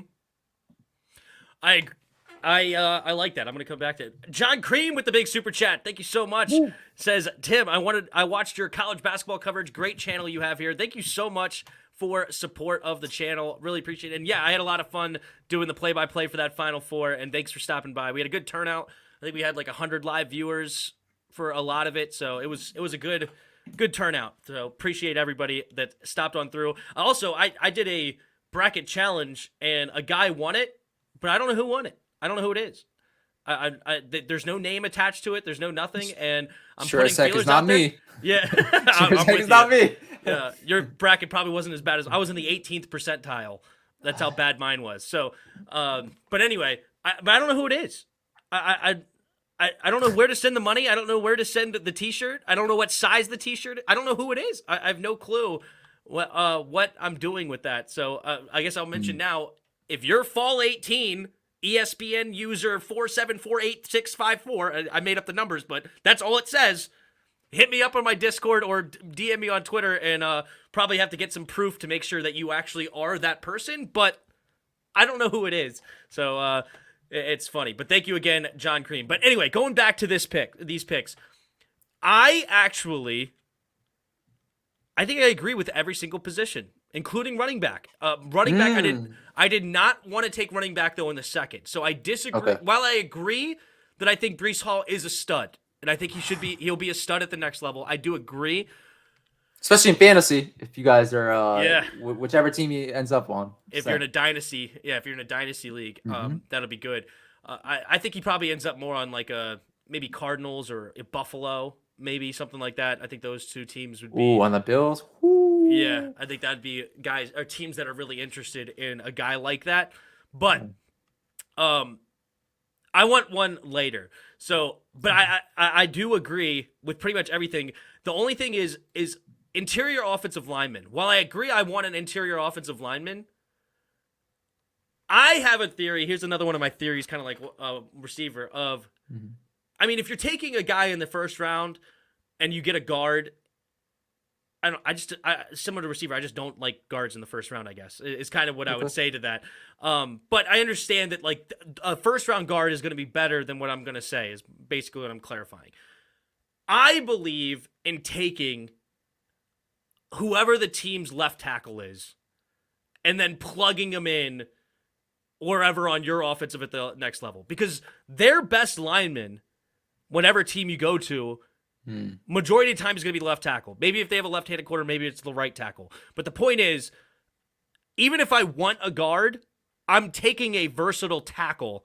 So I'm looking at deep tackles in this draft in the 4th, 5th, 6th range instead of looking at a guard. But I agree that I want that guy to be able to play guard. So be able to pull, be able to have strong arms inside, be able to get a push on big D tackles. So I agree with that. But Brandon Sheriff, a guy that we love here, was a left tackle at Iowa, I believe, right? So it's a lot of times these great left tackle, or the really good left tackles, maybe not great because they're not going the first round, but they're still a good left tackle, will become the better guards. And that's what I was hoping with Sadiq Charles. But I agree with you that Sadiq Charles, after what he showed last season, I think I made a video last season that I was hoping he could be the next Brandon Sheriff, of moving him inside and thinking, hey, we got two great guards in Sheriff and Charles. Slap me in the face. But also Eric Flowers was a left tackle, I believe, coming in, wasn't he? Yeah. So, and he was Giants Swift on that. Well, yeah, before the Giants, his tenure in Europe. Also, I'll clarify, center should be drafted as a center because you want a guy with experience of snapping the ball, especially in game situations. So guards could be drafted as centers too, right? Like in terms of college guards moving over to center in the league. Like, haven't we seen that? I mean, I'm sure you have, but I'm saying, like, majority of the time, if we're going off of based on principles, I would take a true center, right? Chase Rouillet was a true center, and he's been pretty good as I think a 5th round pick here, and he's been pretty good. So for center, I wouldn't try to do the tackle theory and move him into center. Is my point. I would want a center, a guy with experience there. But as far as guards, I want a tackle. Anyway, okay. So we now have the list of positions that we do agree on.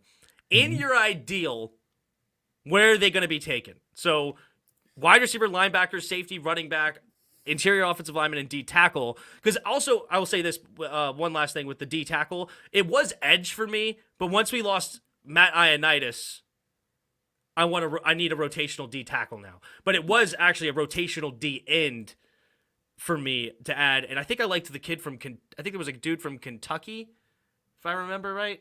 Maybe I made that up. And I can't remember now. I have to look it back into it. But anyway, so what? Not necessarily who are the players. Yeah, I mean, if you have a player, go ahead and mention them. But in your ideal, where would you take those guys out of our 6 picks? Honestly, I mean, I'm having trouble deciding what position to attack at 11. I know a lot of fans out there are set at receiver, but again, I feel like it depends on the type of player that falls to us. If it's a Kyle Hamilton, I'm taking him, even if he's a safety, right? If it's a Jameson Williams, I'm taking him, even if he's a wide receiver. If it's, Derek Stingley, cornerback isn't necessarily the biggest need of ours, but in a pass-happy league, can never have too many cornerbacks. He's an elite one, in my opinion. He has all the traits you want.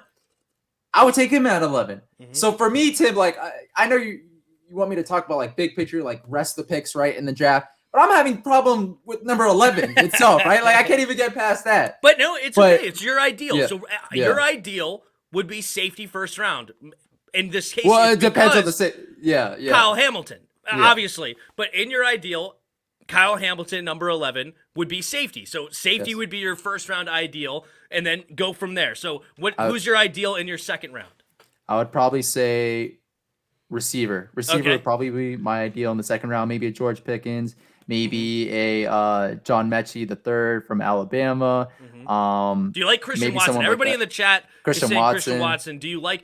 To me, Christian Watson, and I said I would get to him eventually. Thank you guys for waiting patiently because I know several of you mentioned Christian Watson.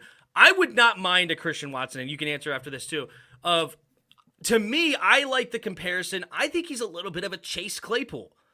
a speedster guy. You could give him a jet sweep. You can go over the top with him. And Chase Claypool is a really solid receiver in the league. And I think Chase Claypool, if you got a Chase Claypool kind of guy in a Christian Watson, I think that's a great compliment to Terry McLaurin, a guy who's more of a route runner, can do everything underneath, but also can blow the top off.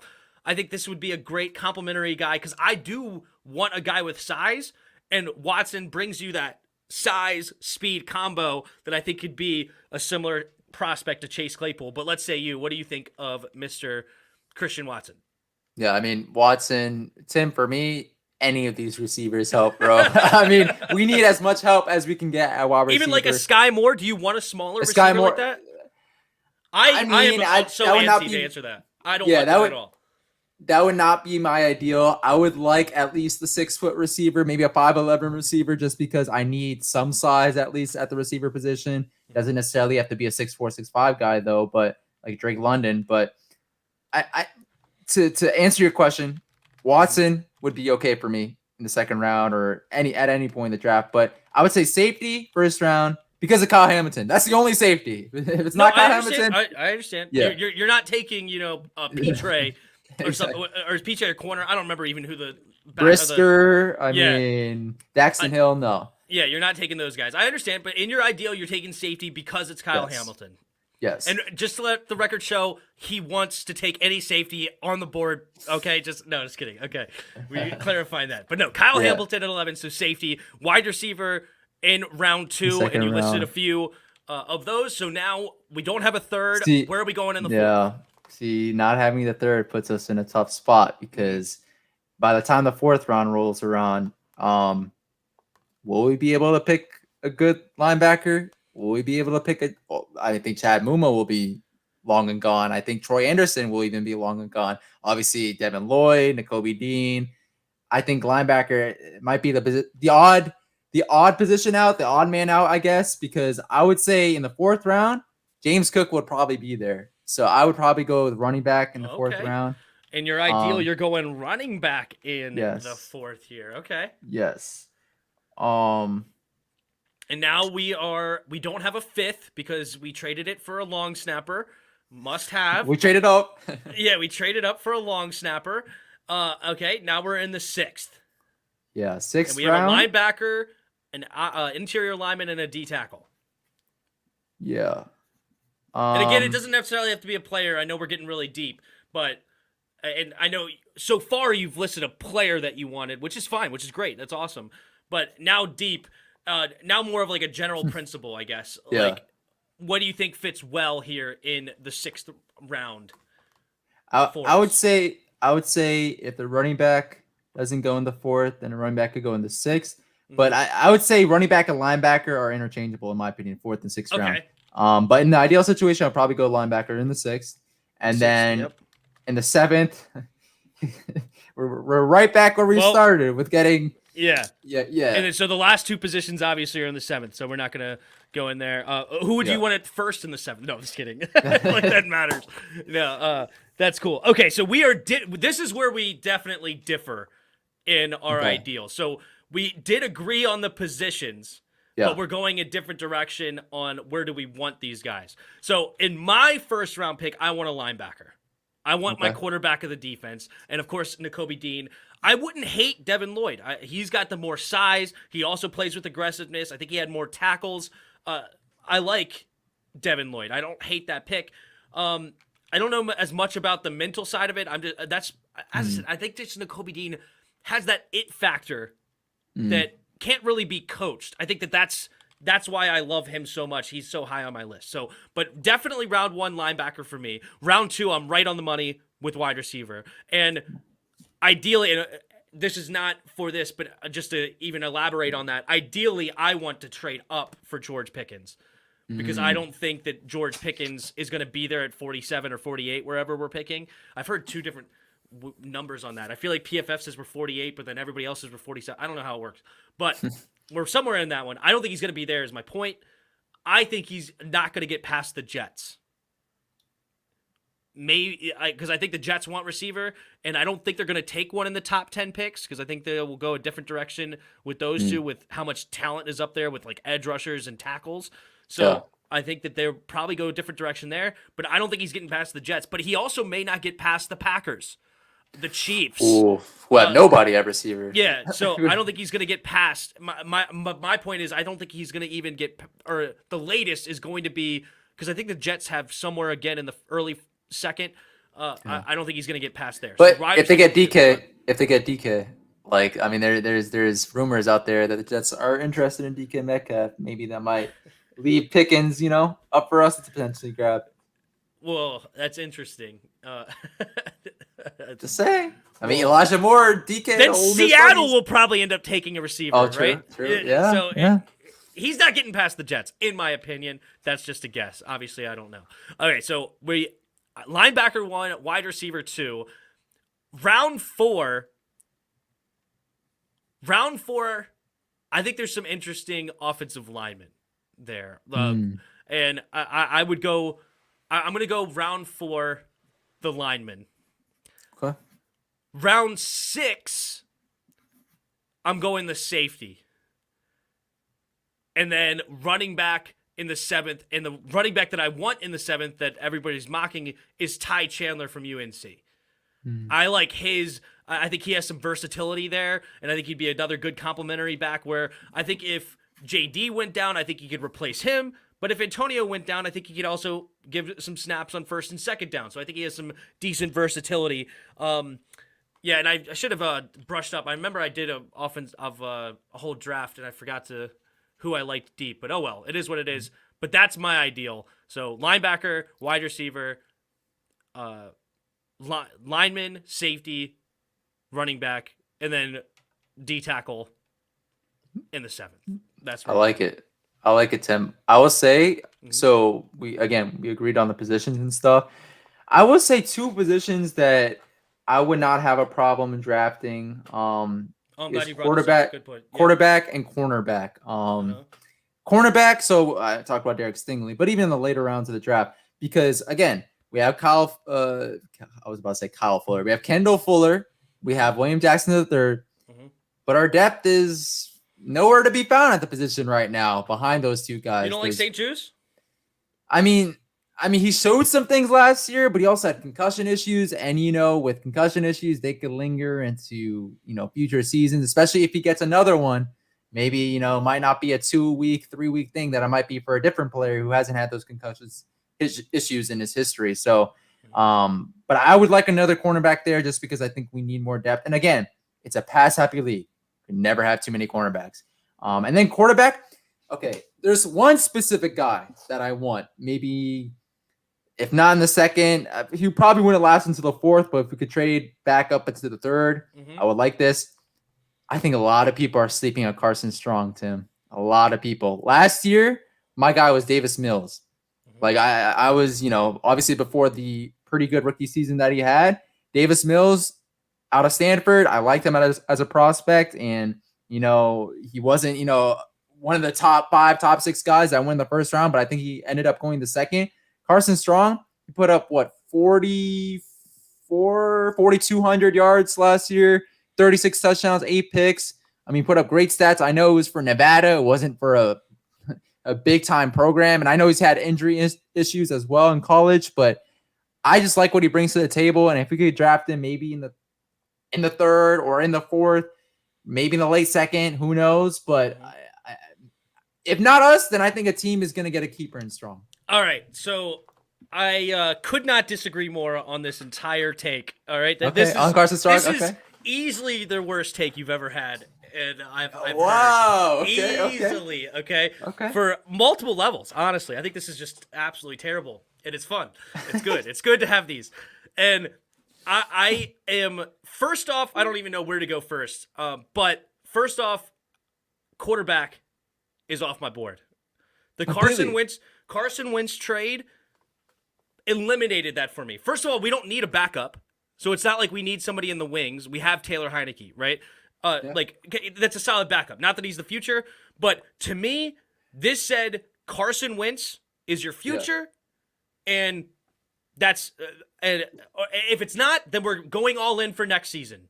Yeah. To me, that's where we're going here. So, and I don't necessarily think that this is the worst part. The worst part is Carson Strong. I completely disagree on Carson Strong. First of all, it's most quarterbacks need some sort of dual threat ability. He has zero. Zero. He is so dirt slow. Like, even Joe Burrow can move. Okay? Like, while he's, yes, a pocket passer, he still has the ability to get outside and at least make something happen with his legs. Carson Strong, did he run a 40? I don't think so. All right. I mean, maybe he did. I just don't know. Yeah, I don't know I'm just either. looking at his. You know what? Maybe because I didn't actually look back into this because I timed him on a run that last season, and I think he ran 25 yards in like 3.5 seconds, and it came out to be like a 5.4 40 if he did that in the like. Talk about slow. I don't see the great arm strength. I see a guy also that. I think it's fine. I think he has plenty of arm strength, but I don't see like some people are comparing him to like the likes of Josh Allen or like the likes of Pat Mahomes. I don't see that kind of arm strength. Do you? I mean, not that kind of arm strength, but I think he's capable. Because also I want to say this too. I was 100% with you on Davis Mills, so I liked. I was with you there. I also liked your assessment of Zach Wilson. You were one of the first ones to bring him to my attention. I think he's gonna have a bounce back. Yeah, and I liked both of those guys. So I don't think you're all off on all your quarterbacks, even with Zach Wilson necessarily, because I still think he was the number one quarterback in that draft last year, even over Trevor Lawrence. All right, but another thing I noticed when I watched this tape, because I did actually watch a few games, 3 or 4 games, fully all the way through with Carson Strong in particular, I see a guy that needs to see the receiver open before he throws it to him. I don't see him throwing a ton of receivers open. I think I saw it like one time in a pressure situation where he had to zip it in where they were down in the fourth quarter, and he forced it through, and it ended up thinking of being a pretty decent completion. But most of the time, this guy was this. Okay, now I see you open. Now I'm throwing, in my opinion, in my assessment. So I don't like that at the next level. I don't like that he has no mobility. I think the arm strength does not make up for it. In this situation, I don't think he's a cannon of an arm. So I completely disagree. But it is interesting because, I mean, obviously, only the future will let us know which one of us is correct. But you probably know more, though, because you watched, like, the games and stuff. Like, I watched the BYU games last year with Zach Wilson, but I didn't get a chance to for Nevada. So I trust your opinion on this, your take on this. Yeah, because I did watch at least 3, maybe 4 full games of Carson Strong that I was not high on him at all. A guy that I would actually be more interested in, I already told you I think a quarterback's off the board, but a guy that I don't necessarily hate is Bailey Zapp. I thought he plays with high intelligence. He's not a guy that's great size. I think he's only like 6'1". I think he's kind of more like a Taylor Heineke. I think he could be like the Case Keenum of this draft, which is a quarterback that's average and middling. But if you want to take a chance on a guy later, I think Bailey Zapp would fit this offense in Scott Turner better. And I think he has some comps to Taylor Heineke, who did succeed also, that he even, I think, is better than Heineke because he played at a little bit. Western Kentucky's not like a huge school, but it's bigger than Old Dominion. And he put up the greatest college season ever. And I thought he played with a lot of anticipation, a lot of very intelligent pump fakes, using his eyes to look off the safety. I liked Bailey Zapp late, but I'm just not in on quarterback at all. I'm done. I'm out. But anyway, do you have anything out to... something else I wanted to bring up, and we did touch on it earlier, and I was actually surprised that it wasn't on your list, considering what we talked about, is the tight end position. So the tight end position right now with no Logan Thomas potential, Sammis Reyes and John Bates is your 3 and 2 respectively. Is this not a need that you want to look into the draft? Maybe you want to sign somebody else in the free agency market? Yeah, my thoughts on that, Tim, and this is kind of a sad take, but you can't fill them all. You can't fill in terms of the positions on this team. I mean, again, this just speaks to how I think a lot of fans are overrating this team right now. I've been saying it on Twitter. I've been saying it on our YouTube page. Tight end could easily be a position we attack maybe in the second round with the I think it was Trey McBride that we discussed a little bit earlier. But yeah, I could see tight end. I could see cornerback. I could see quarterback. Maybe you might not be able to see it, but I could see that. Maybe I would say that's probably the position that I would least like to target out of all these that we discussed: safety, What's that? receiver, running, Tight end or quarterback. Okay. Yeah, Yep. safety. I would like safety, receiver, running back, linebacker. Mhm. Bro, like there's so many positions. There's so many problem areas on this team that I Yep. think we need to address. And this, again, I will go back to what I said earlier. Mhm. Speaks to my frustration at the lack of activity that we've had this offseason during the free agency period. Literally, our marquee guy was Carson freaking Wentz. Okay. We signed nobody in free agency. JD McKissick was probably our best free agent signing. He's coming off an injury. He's a third down back. Carson Wentz doesn't necessarily feed his third down backs all the time, right? Like, we got to factor that in as well. We did nothing in free agency. I grade this offseason thus far as a C or C minus. I get we improved with Carson Wentz, but we did not improve elsewhere enough for me to bump up our grade even more. And if you look at Bleacher Report, if you look at national media guys, not Colin Cowherd, the noted Carson Wentz stan, most of them think the same thing. Yeah. There's a reason why the odds are at 7.5 games for us. Yeah, a lot of people don't like Carson Wentz in general, I think. I think it's more they don't view it as honestly, the offseason grade relies on how you feel about Wentz, pretty much. If you like Wentz, you like the offseason. If you don't like Wentz, then you don't like the offseason, right? But, I mean, obviously, this is like an A-minus offseason, considering that we added by subtraction with no John Bostic. So, I mean, this is tremendous that we didn't bring him back. Whoa. Did you utter A minus? I was being sarcastic because of I was leading into my John Bostic comments. Wow, that went over. Okay. I was leading into we added by subtraction. Yes, we don't have John Bostic, so it's a tremendous offseason, right? But I don't really think it's an A minus because I was sad to see. I made a video on it. I was sad to see Matt Ioannidis and Eric Flowers go. I didn't think that was extremely necessary, and I was fine with Landon Collins going, but I didn't think that those other ones were necessary to get rid of. Why couldn't we keep Flowers with Norwell, and then not have the issue at right guard? Maybe move one of those guys. I don't know. Yeah, I don't understand that either. I think that Eric Flowers, but honestly, I think Matt Ioannidis was the bigger loss because, as you said, with no Tim Settle, as you said, we have no rotation now. Like Bada is our next best, and how many snaps did he play for us last year? So I thought that was a huge loss, and he was only $8.3 million cap hit, and we saved $6 million on it.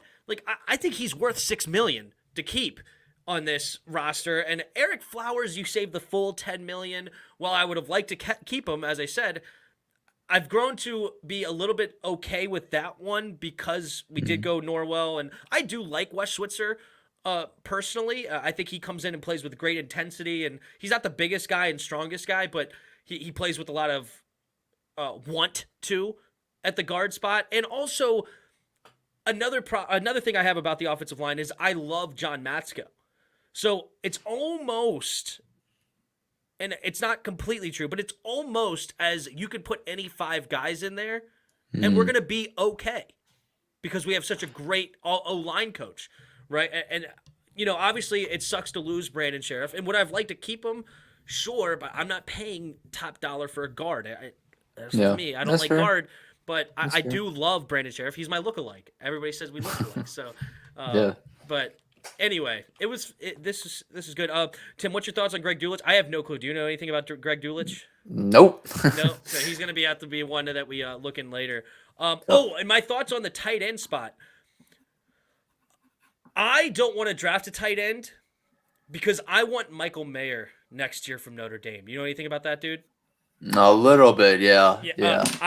This guy is a stud because Tommy Trimble was a guy that a lot of people liked last year, and I did too. And but I start looking at his stats. I'm like, dude, why are you not getting any touches? Right? You're 6'4", you run a 4.5, you seem to have good hands, you could do it all. So why are you only getting 300 yards of offense? It's because Michael Mayer was starting over him as a true freshman, I believe, or whatever it was. The dude is a monster. So if we draft a tight end in this year's draft, we're almost guaranteed not to get him because we've drafted back-to-back tight ends. Yeah. John Bates and now another tight end. So we're not going to go back-to-back tight end spot in that, especially if we got one that's half decent. But if we drafted a tight end, I'm not sitting here crying about it. I would be pretty mad if we drafted a quarterback because I think it's a waste. But I wouldn't be mad if we drafted like a 4th-round tight end. I think that would be interesting. I'll just say Carson Wentz likes his tight ends, though. So, I mean, Zach Ertz, Dallas Goedert, even in Indy and Mo Alley Cox, VCU alum. I don't know. Yeah, I think he had Doyle as well, if I'm not mistaken. He likes his tight ends, right? So we at least need to bring. I think we need to at least bring in a guy, maybe if not through the draft, then a free agency post draft, because we need some more guys at the position.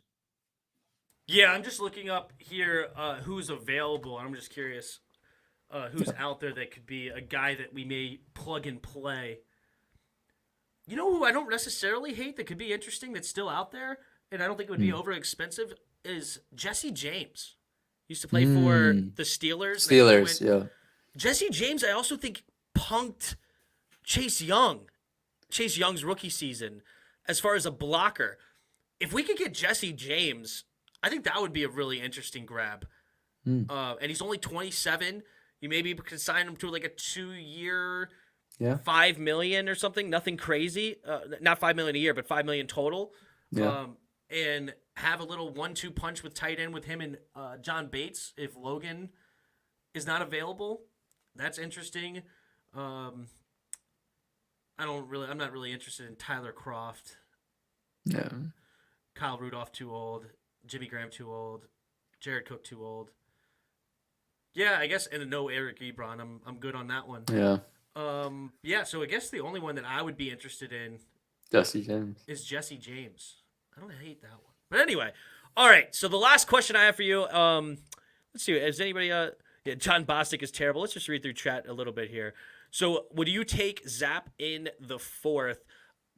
I personally would not, but because that's what I don't want the quarterback. Did you know much about Zapp? Would you take Zapp in the 4th?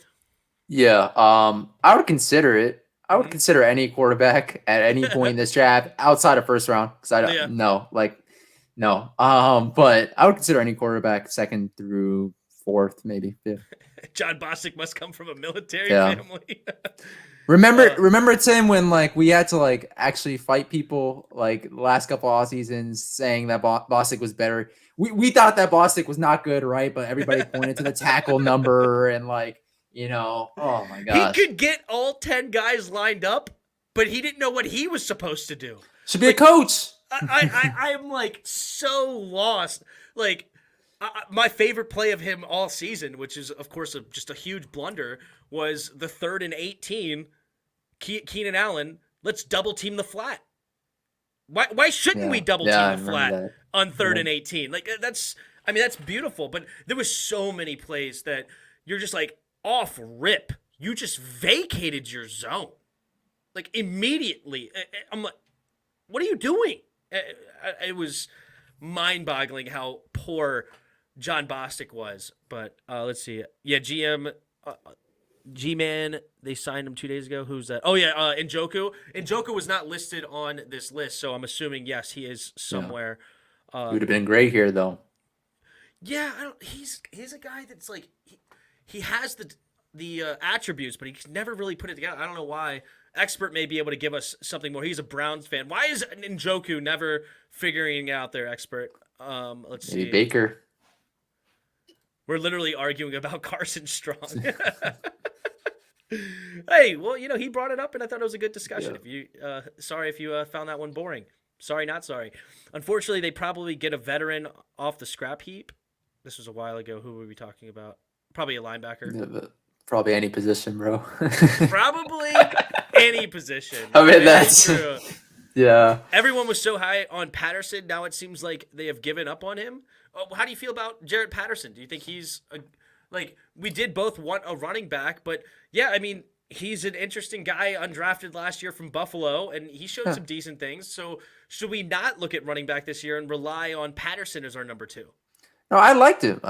First and foremost, he grew up a fan of this team, Mm-hmm. what was once the Redskins, and he grew up in PG County. And I always got to root for my DMV guys, but I thought he showed some things last year, dating back to the preseason, right? Like he showed some good power, some good burst in the regular season as well. But he's not the answer at running back. I'm sorry, guys. Like he was an undrafted guy that showed some things, but he is not the heir apparent potential. I'll say potential heir apparent to an Antonio Gibson if we don't sign him to a second contract or Gibson decides to walk. So I think we definitely need to add to the position. I like Patterson a lot as a mental running back. I think he is a very smart running back, being able to read the holes, read the offensive lineman, know when to put his head down, and I need a yard this time. I don't need to dance. I need to get a yard. Or he ran better than Gibson occasionally. Yeah, exactly. I wish there was a way that obviously it's never. I wish there's a way that we could put Jarrett Patterson's mind in an Antonio Gibson body. I mean, a 6 foot.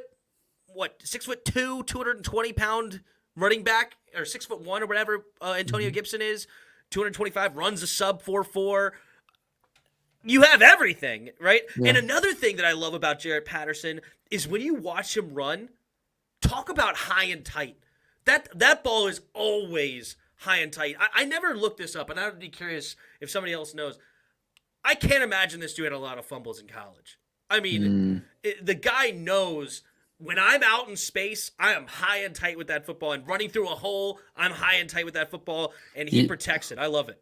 You know why, Tim? Like, he has all these mechanics down? Because he has to get all these mechanics down in order to succeed, whether it be in college or now in the NFL. He doesn't have, the height. He doesn't have the frame that you want as a running back. But oftentimes, we see this at other positions as well. Like quarterback, for example, with Russell Wilson.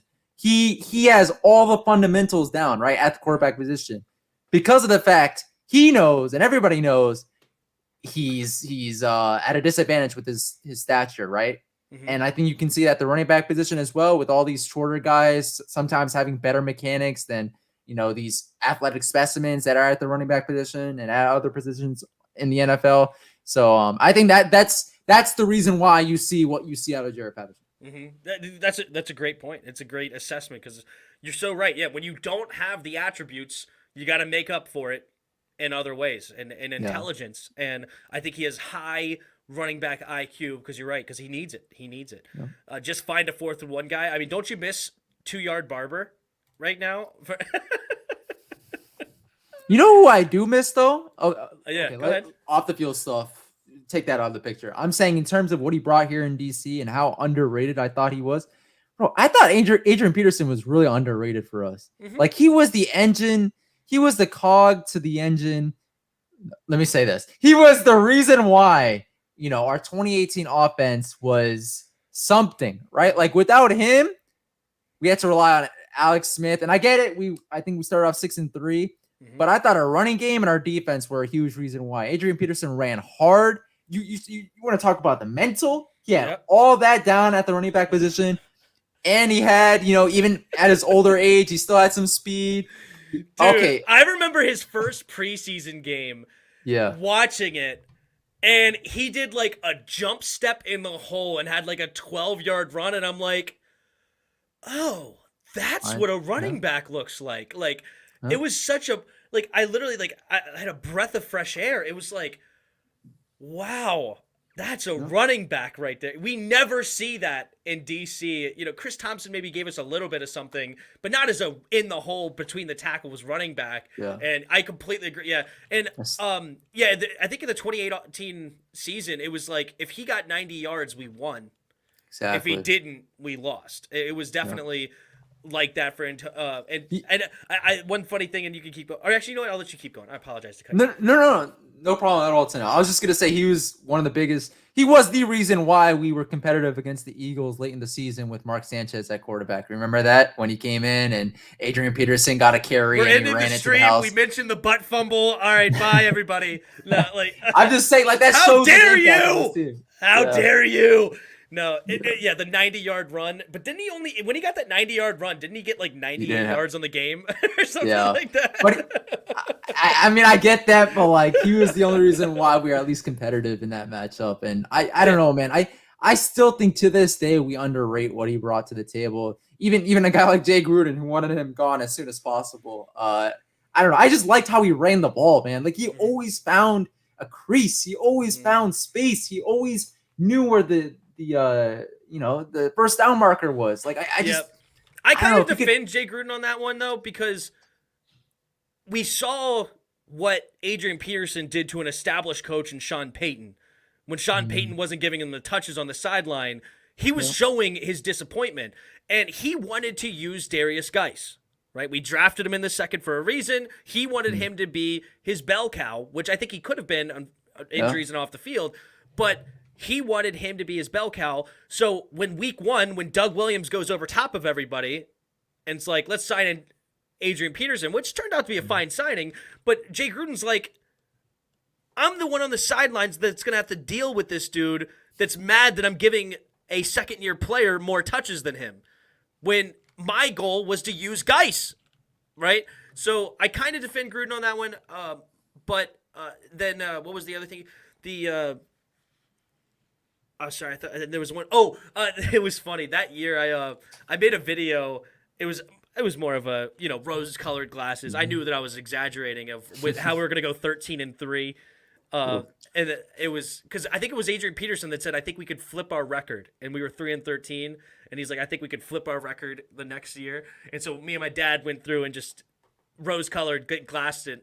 And I remember, I think it was the final game of the year, I predicted we were going to beat the Eagles. And I said, and it's funny because neither one made the team. I said, and Adrian Peterson and Darius Geis are going to get 100 yards each. And then neither of them played for us week 1. Yeah. Man. What could have been though with Darius Geis, man? Like there was talk about Darius Geis being as good of a prospect. Okay, maybe not as good, but just a tick below Saquon Barkley in that draft class, right? At running back. Like a lot of people loved him coming out of college, and he even showed some things for us, but man, the injuries and then obviously the off the field stuff. It's just sad how things. He's apparently trying to make a comeback. We'll see how. I heard, yeah. Who would have been better if both reached their full potential? I think Geis or Gibson. As a runner, Geis.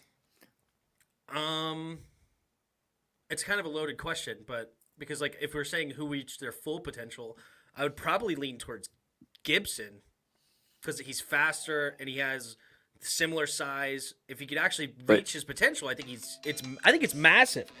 The potential Gibson has, but Geis, I agree that Geis was more of a true runner, and he would have been a phenomenal running back. I do agree with that one. Yeah. All right, last question I have. Oh, so no, go ahead before the last question. No. I was just gonna say Gibson still has troubles finding the hole, like when it comes to our rushing attack. Like I know he's gotten better, but you said it yourself though. The full potential part. Yeah, exactly. It's like kind of a loaded question of, but anyway. But yeah, I do agree. Geis was the more natural running back, so we definitely agree there. Okay, last question, and we'll get out of here. Will Washington have a better record in 2022 than 2021? They better. Ron Rivera, if he has a third straight 7-win season. Woo! I think his seat is super hot. I don't. Everybody's talking about, he has 5 years, he's safe. Like, what are you talking about, Nati? There's no way he could get fired after everything he went through. I love Ron Rivera, the person. Great character. Probably the best character we've had at the coaching position since maybe Joe Gibbs. I don't know. Like, it's been a while. But he has to win more than 7 games this year.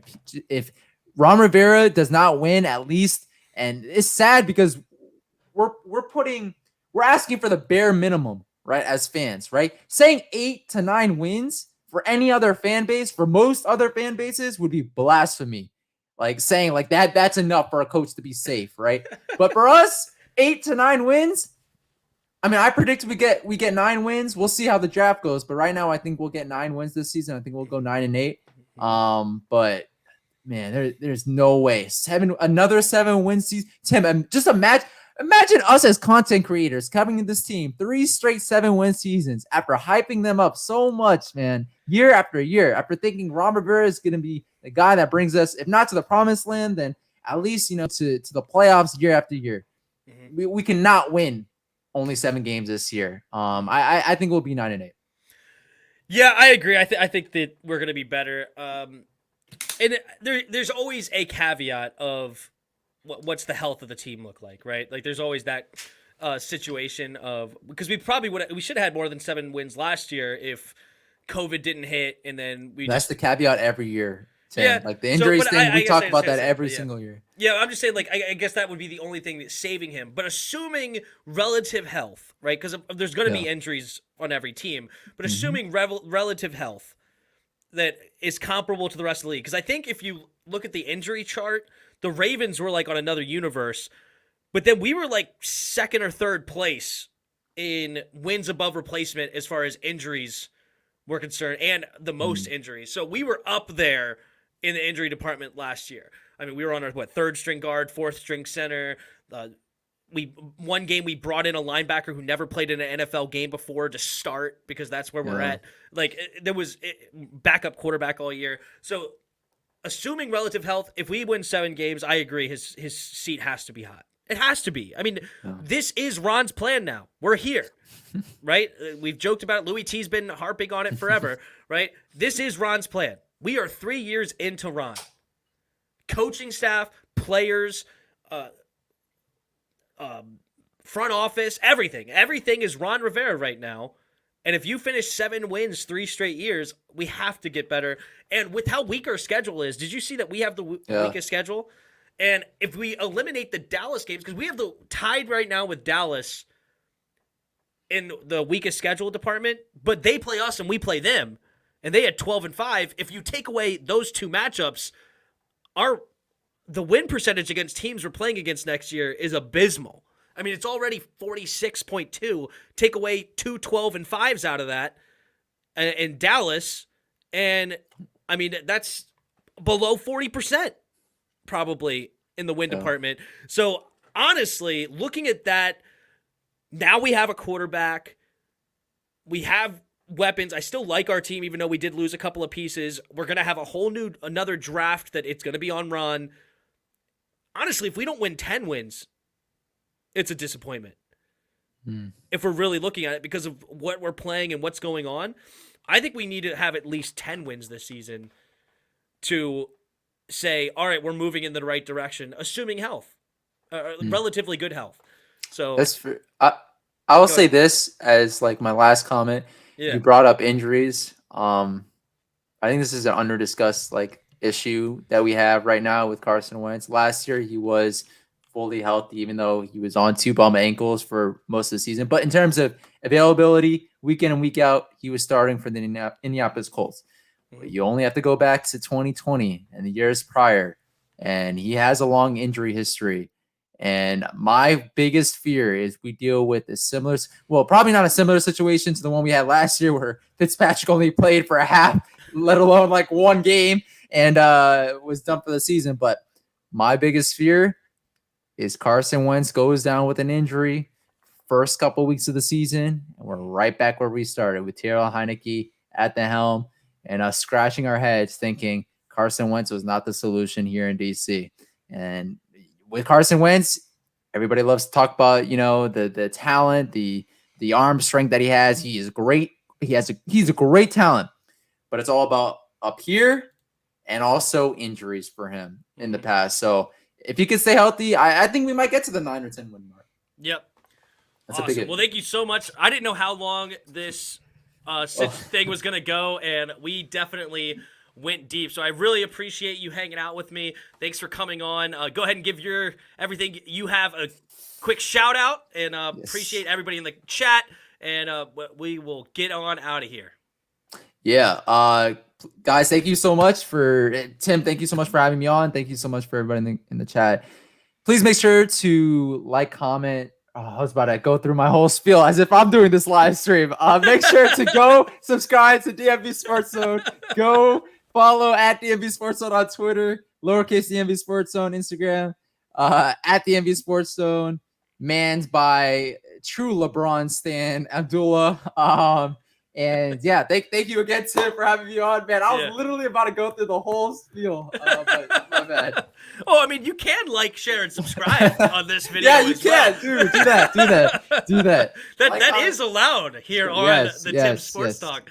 Yes. No, that's hilarious. But yes, you do great work over here. A lot of the weekly live streams are really good. He has a lot of fun and interesting people. Jairus thinks you're ducking him. I might have him on the next one. We'll see. Oh, interesting. That talk. We're bullying him into it. We're bullying him into it here. No, just kidding. But no, it's fun. I know. Jairus is a good dude. Mm-hmm. He's a lot. He can be a lot. That's for sure.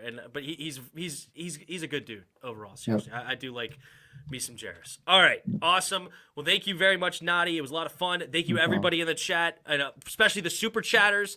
You guys were awesome tonight. Appreciate you guys. And there's also other support links in the description below if you feel so kind. You could support that way. And also there is a link for my first t-shirt design in the description below that you can get. And you can also get it in hoodie. There's women's shirts in there. There's even a tote bag option or whatever. If you want to go support the channel that way as well and get yourself a first peach of the Tim Sports Talk merch. And there is going to be a rebrand soon also because I'm going to be changing my name. Okay. Just like this, Steve? Okay. Yeah, we're changing the name. It has nothing to do with that. But I thought somebody said I should change it to this, and I thought it was actually kind of funny, and I'm gonna do it. I'm pulling it on. I'm pulling the trigger, so it's gonna happen soon. But anyway, thank you very much, Nati. Thank you, everybody, and we're out of here. And until next time, see you.